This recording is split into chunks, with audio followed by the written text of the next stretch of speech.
So what we're looking at is number 6. If triangle NML is similar to triangle SRL, find the value of x. So what I'm going to do to approach this problem is look at the values and use the similarity statement to create my proportion to solve for the value of x. Oops. So first, I'm going to highlight at random ML. So I can see ML is the second and third of the first triangle. So I'm going to go to the second and third triangle of SRL. So what we have here is RL. It's going to be proportional to ML.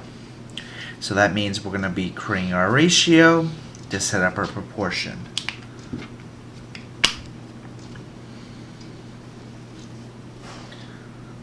But to have a proportion, you need to have two ratios equivalent to each other, minimum. So now I'm going to highlight the NL. NL is the first and the third term. So if I have the first and third term of the first triangle, then we have the first and third term of this one, SL. So now we're going to create our proportion, which states ML, I'm going to always start with this triangle first and then go to this triangle. Numerator, denominator. That's all the 1 and 2 states.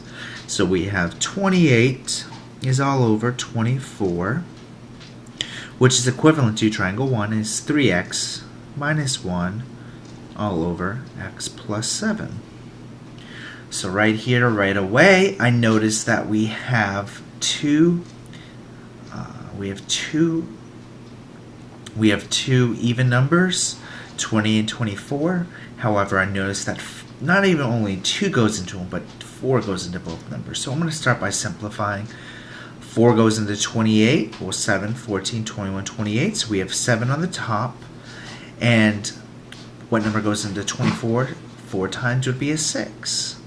So what we have right away is that we have 7 over 6 is equal to 3x minus 1 all over x plus 7.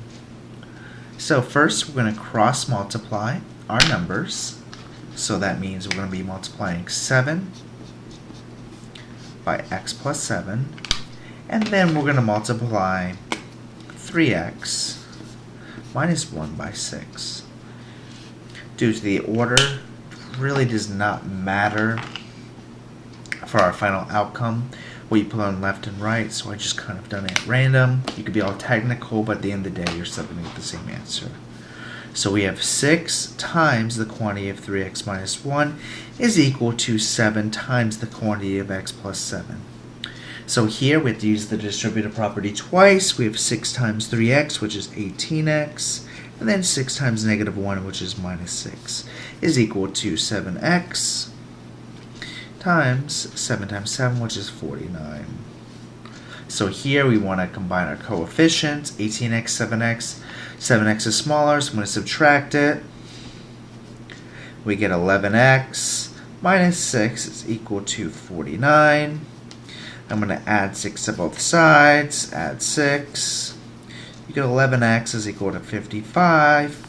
And then from here, we're going to divide both sides by 11 to get the variable 11 by itself. You get x is equal to 5. And so, what we have here is the value of x is 5.